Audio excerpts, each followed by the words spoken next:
Good morning, जय हिंद दोस्तों। मैं दिनेश सर आप लोगों का बहुत बहुत स्वागत करता हूँ आपके यूट्यूब चैनल जिसका नाम है दिनेश सर हिंदी वाले।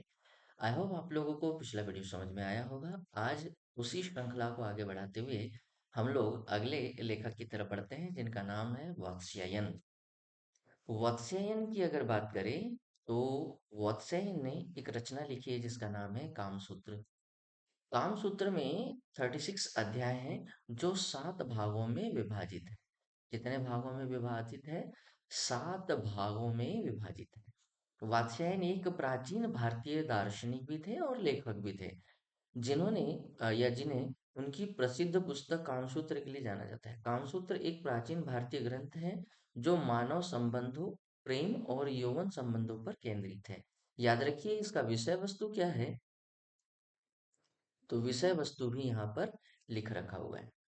वात्स्यायन का योगदान इस प्रकार से है। कामसूत्र की रचना की है उन्होंने, मानव संबंधों और प्रेम के बारे में जानकारी दी है, यौन संबंधों के बारे में जानकारी दी है, विवाह और परिवार की महत्ता को समझाया है और समाज में संबंधों की महत्ता को भी समझाया है। तो यह है वात्स्यायन की रचना। आपको समझ में आ रहा होगा। यह जो आप लोगों को वीडियो मैं बना कर दे रहा हूँ, इसमें आप लोगों को विविध की जानकारी तो मिल ही रही है, साथ में बहुत सारे एग्जामों की तैयारी भी मिल रही होगी। चलिए अगले बिंदु की ओर बढ़ते हैं। आप लोग अपने कमेंट्स नहीं कर पा रहे हैं, लाइक और शेयर नहीं करते हैं। चलिए अगली हेडिंग है जीमूत वाहन। रचनाकार है जिनकी रचना है दाएं भाग। इसमें 28 अध्यायों का उल्लेख है और दाएं भाग का शाब्दिक अर्थ होता है पैतृक धन का विभाग। पैतृक धन मतलब होता है जो हमारी दादा परदादाओं की जो हमारी पैतृक संपत्ति है उसके बारे में जानकारी है। जीमित वाहन एक प्राचीन भारतीय दार्शनिक और लेखक थे जिन्होंने दायभाग नामक प्रसिद्ध पुस्तक लिखी है।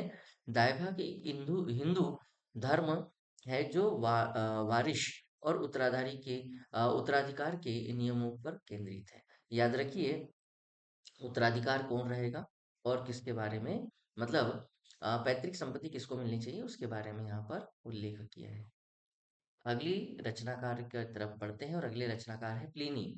बहुत महत्वपूर्ण है ज्योग्राफी के बिहाफ में भी और बाकी वनडे एग्जामों में तो है ही है। तो इनकी एक रचना है नेचुरल हिस्ट्री या नेचुरल हिस्टोरिका कहते हैं इंग्लिश में। नेचुरल हिस्ट्री जो है 37 अध्यायों में विभाजित है। प्लिनी 23 से 79 ईस्वी एक रोमन लेखक है, इतिहासकार और वैज्ञानिक भी थे जिन्होंने नेचुरल हिस्ट्री नामक प्रसिद्ध पुस्तक लिखी है। यह पुस्तक प्राकृतिक इतिहास पर सबसे पहली बार व्यापक और विस्तृत पुस्तक मानी जाती है। प्राकृतिक इतिहास याद रखिए, वही मैंने कहा था ज्योग्राफी के बारे में बात कर रहा है थोड़ा सा। प्लिनी का पूरा नाम है गायस प्लिनी सेकेंड, क्योंकि इनके चाचा का नाम था प्लिनी द एल्डर। ठीक है। और प्लिनी जो है ये उन्हीं के साथ स्कूल में पढ़े लिखे हैं, ऐसा कहते हैं कि उन्हीं के आसपास रहते थे ज्यादातर।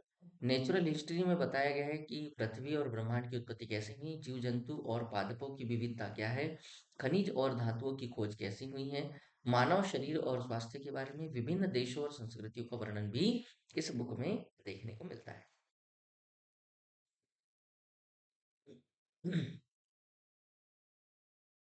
चलिए अगले बिंदु की तरफ चलते हैं। दंडी के पास आते हैं। आचार्य दंडी ये संस्कृत के बड़े ही ख्याति प्राप्त विद्वान हैं और इनकी एक रचना है काव्य आदर्श। हालांकि इनको अलंकार संप्रदाय के लिए जाना जाता है।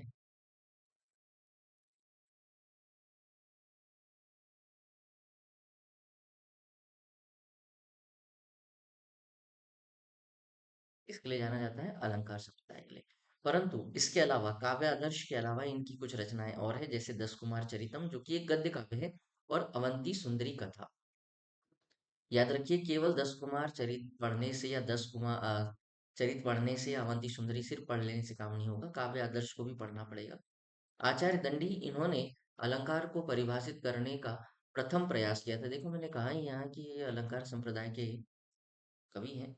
सूक्ति है इनकी, एक सूक्ति जो है पीएससी मेंस का जो 2020 वाला जो सिलेबस था उसमें जब अलंकार के उल्लेख की बात हुई थी तब इस प्रश्न को लेकर दो पेपरों में क्वेश्चन पूछे गए हैं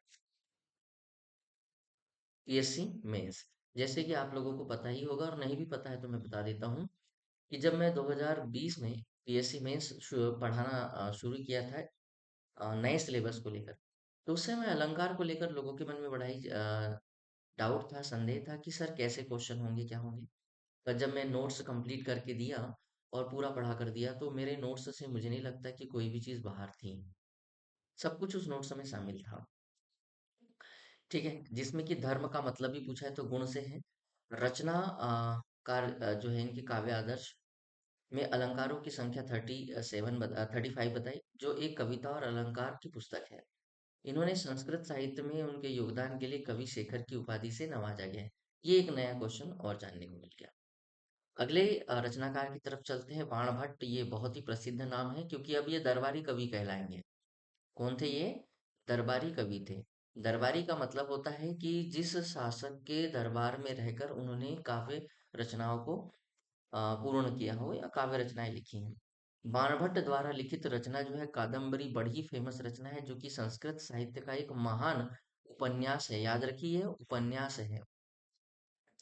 यह कथा संभवतः गुणाढ्य द्वारा रचित बृहत कथा, गुणाढ्य की एक रचना है जिसका नाम है बृहत कथा, कि राजा सुमानस की कथा से ली गई है। याद रखिए, सुमानस से ली गई है, ऐसा कहने का आशय है।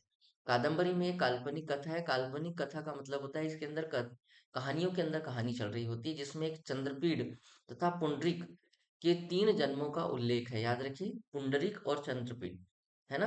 कथा अनुसार विदिशा के नरेश, याद रखिए विदिशा के नरेश, शूद्रक के दरबार में अति सुंदरी चांडाल्य कन्या वैशंपायन पायन नामक तोते को लेकर आती है। यह तोता मनुष्य की बोली बोलता है। राजा के प्रश्नों उत्तर में तोता बताता है कि उसकी तोते की माता मर चुकी है और उसके पिता को आंखें टकने पकड़ लिया है। उसे जाबाली मुनि के शिष्य पकड़कर आश्रम ले गए। जाबाली मुनि वही है जिन्होंने जबलपुर को बसाया, ऐसा कहते हैं। इसी के बीच श्री ऋषि जाबाली द्वारा राजा चंद्रपीड़ तथा उसके मित्र वैशंपायन की कथा है। मतलब ये कथा पूरी इन्हीं के बीच में घूमती रहती है, तीन चार लोगों के बीच में है।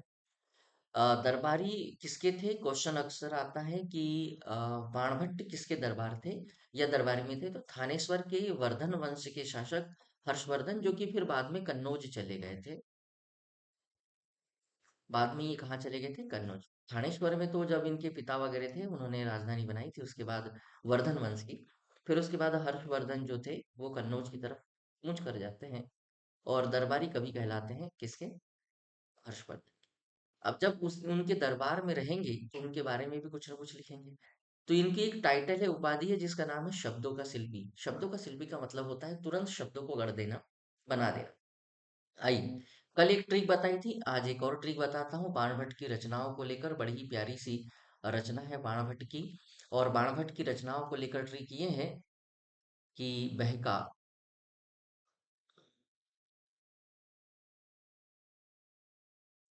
महका मैं, पांच से। अब उनके दरबार में रहेंगे, 5 रुपए मिले नहीं कि बहक गए, क्योंकि उस समय पैसे बहुत कम मिलते थे। तो ये ब से हो जाएगा बाणभट्ट।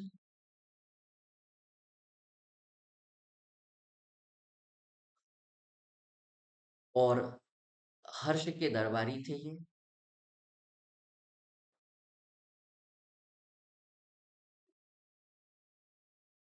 और हर्ष के दरबार में रहकर उन्हीं के लिए एक रचना लिखी है, हर्ष चरितम।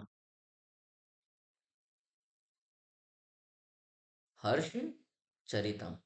और कादंबरी, दूसरी रचना। तीसरी रचना जो है मैं से हो जाएगा मुकुट तड़ी आदकम।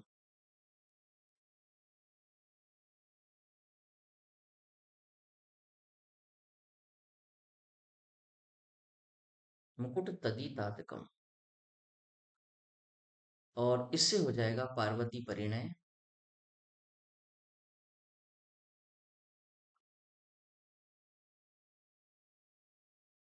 और इस च से हो जाएगा चंडी शतक।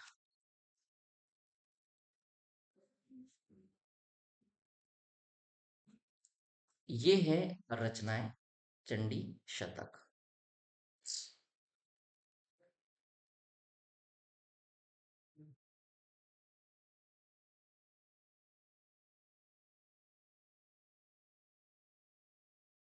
याद हो गई होगी। आई होप रचनाएँ आप लोगों को नहीं हुई हैं तो स्क्रीनशॉट लेकर इसको बकायदा बनाइएगा आप लोग, बहुत मदद करेगा आप लोगों को। तो जो भी मैं आपको ट्रिक दे रहा हूँ, उनको बढ़िया सी एक डायरी बना लीजिए, उस डायरी में लिख कर रखिए और ये आपको बहुत काम आएगा, बार-बार रिवाइज़ करते रहना। बहुत सरल से आप लोगों को मैं ट्रिक वगैरह बनाकर देता हूँ। अगली बात देखिए, अमर सिंह, जो कि इन्होंने एक रचना लिखी है अमरकोश। यह संस्कृत भाषा का एक महत्वपूर्ण शब्दकोश है। जैसे आप लोगों ने एक नाम सुना होगा अमीर खुसरो का, जिन्होंने खालिक बारी करके एक शब्दकोश लिखा है हिंदी का। ऐसे ही इन्होंने संस्कृत भाषा का एक महत्वपूर्ण शब्दकोश बनाया है अमर सिंह जी ने, जिनकी रचना का नाम है अमरकोश। ये विक्रमादित्य चंद्रगुप्त द्वितीय के दरबारी भी रहे हैं।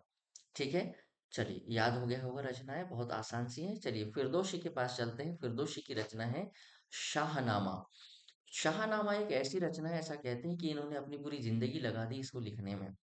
और जो कि एक शासक थे महमूद गजनबी, उनके कहने पर इन्होंने रचना लिखना शुरू कर दिया और रचना लिखते-लिखते पूरी ज़िंदगी चली गई। उनकी एक बेटी भी थी, ऐसा कहा जाता है फिरदौसी की। जब ये वो रचना उनको देने गए और उनसे पैसे माँगे तो उन्होंने पैसे जिस तरह से बात हुई थी, उस बात को लेकर उन्होंने नहीं दिए और उसका भुगतान जो है बहुत ही कम पैसों में करने लगे। तो उन्होंने ये बुक उनको देने से मना कर दी और उनके बारे में कुछ पंक्तियाँ लिखना शुरू कर दी, जो कि पंक्तियाँ समाज में बड़ी प्रचलित हुई। और राजा को फिर थोड़ी शर्म आने लगी तो उन्होंने कहा कि चलो इसको पैसे अब दे देते हैं, जिस हिसाब से बात हुई थी। पर तब तक तो वो मर चुका था, तो उसकी बेटी को कहा कि पैसे दे देते हैं, तो उसकी बेटी ने भी पैसे लेने से इनकार कर दिया था। ऐसी कुछ बातें हैं इनके बारे में, आप लोग चाहे तो और अच्छे से इसको सुन लेना, देख लेना। पर उतना कहीं कहीं क्वेश्चन आता नहीं है, इसलिए मैंने उसकी चर्चा नहीं की। हाँ, बस ये क्वेश्चन जरूर आता है कि शाहनामा फारसी भाषा का एक महान ग्रंथ है, महाग्रंथ है, विस्तृत बड़ा ग्रंथ है। और क्वेश्चन अक्सर आता है कि फिरदौसी का पूरा नाम क्या है, तो हकीम अबुल कादिम कासिम फिरदौसी तुसी, तुसी संप्रदाय से थे इसलिए तुसी लिखा जाता है। हकीम अबुल कासिम फिरदौसी तुसी, ये उनका पूरा नाम है, याद रखिएगा, पूरा नाम जरूर पूछता है। रोचक तथ्य ये थे, फिरदौसी ने इस ग्रंथ को खुरासान के महमूद गजनबी के दरबार में प्रस्तुत किया था, जिन्होंने उसे 30 साल की मेहनत के बाद सन 1010 में तैयार किया था। कहा जाता है कि महमूद गजनबी ने फिरदौसी को यह वचन दिया था कि वह शाहनामा के हर शब्द के लिए दिनार देगा। देखो मैंने कहा था कि जिस पैसे में बात हुई थी उस पैसे को लेकर दिए नहीं, इसलिए उन्होंने फिर ये किताब उनको दी नहीं। लेकिन बाद में उन्होंने एक दिरहम का भुगतान किया था, जिससे फिरदौसी नाराज होकर हो गए और उन्होंने दिरहम भी नहीं लिए। शाहनामा की तुलना होमर के इलियड और महर्षि वेद व्यास के महाभारत से की जाती है। ये बड़ा ही महत्वपूर्ण एक प्रश्न है कि शाहनामा, जो कि एक बृहत महाकाव्य है या रचना है, महाग्रंथ है फारसी भाषा का, वो शाहनामा की तुलना होमर के इलियड और महर्षि वेदव्यास की महाभारत से की जाती है। फिरदौसी को फारस का होमर भी कहा जाता है। एक और टाइटल मिल गया यहाँ पर, बहुत ही अच्छी बात। ये भी फिरदौसी की भी उसके बारे में तो है ही है, ये एक पूरा नाम हो गया, एक फिरदौसी को फारस का होमर। शाहनामा, ये देखो ये पंक्तियाँ कुछ इस तरह से प्रचलित की थी उन्होंने, है ना। और भी पंक्तियाँ हैं पर मैं इतनी ही लिख पाया हूँ। शाहनामा मेरी जिंदगी का काम है, 40 साल में इसे पूरा किया है। मैंने अपनी आंखों की रोशनी खोई है पर तुम्हारे लिए यह खजाना छोड़ गया हूँ। तो ये इस तरह से कुछ बातें उन्होंने लिखी जिससे कि समाज में महमूद गजनबी की थोड़ी सी बदनामी होने लगी, तो उनको डर सताने लगा और फिर उनको उन्होंने कहा कि चलो दिनार दे देते हैं। पर जब तक देने की बारी आई तब तक उनकी मृत्यु हो चुकी थी। इसी को कहते हैं कलम की ताकत। ये है कलम की ताकत।